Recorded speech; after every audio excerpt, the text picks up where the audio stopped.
Yeah, dude. Skateboardin on the Atari 2600. Came out in 1987 by Activision. Let's pop it in.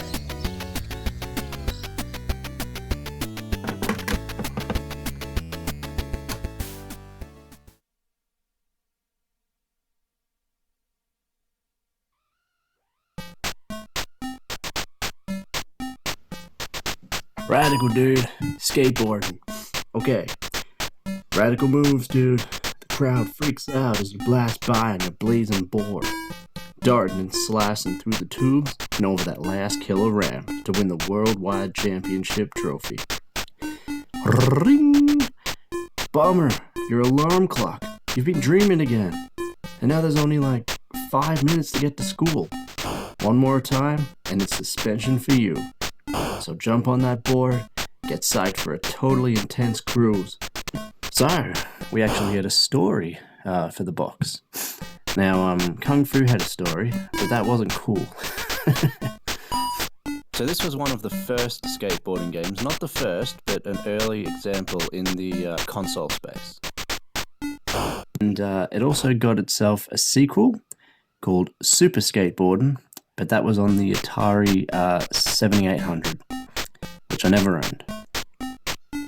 That brings us to gameplay. So, as you can see on screen, there are ramps, like that one. There are pipes. And yeah, basically you need to go over the ramps, over the pipes. 30 in all. And that is your objective. Really, yeah. So, pretty simple, but pretty deep as well. Especially for an Atari game. Quite impressive, to be honest. Now the graphics, yeah, they're not too bad. He looks like a skateboarder. That looks like a skateboard. Yeah, can't complain. Activision always does good graphics. So the music, it actually has some. You know, it's not the best, but it's somewhat catchy. But yeah, it's got some music. Okay, now the controls. This, I think, is where this game excels. As you can see, you can spin on a dime, you can turn quickly. It just feels great to control this character. Skateboarding around, zipping around, it just feels really good. It can be sometimes tricky to line up on the right plane so you can, get over that ramp or get through that pipe. But it does feel good. It's one of the better feeling Atari games that I've played in this series so far, by far. To go through the pipes, you have to hold A down. Well, not A, but the Atari button, the joystick button down.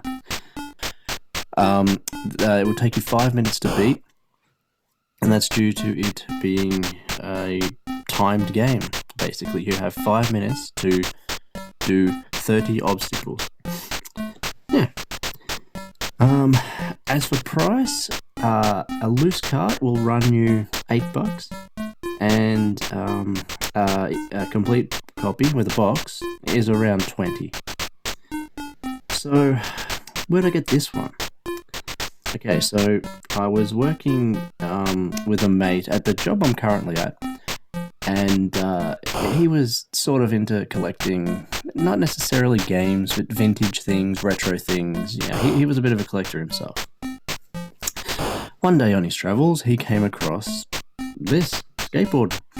He knew that I was into retro games, and he offered it to me. I said, yeah, absolutely. What do you want for it? He said nothing. So he was a great dude. So you can get off your board like that, which helps to realign yourself, on the planes. It makes it a lot easier to get into what objectives that you're trying to get into. And you do that by going on the grass. That will slow you down, and then you'll get off your board. So that is skateboarding. So that was skateboarding. That was a lot of fun. Obviously, better skateboarding games have come out since, but with its obstacle-based gameplay and 5-minute pick up and play, no, it's actually a lot of fun. Maybe if the timer was a little less strict, but other than that, that's a really good game. I think it can skate alongside Tony Hawk any day. So with that, it will be kick-flipping back onto the shelf, and in retrospect, there are no bad skateboarding games. Well, I can think of maybe one or two, but we haven't come across them yet. See you later.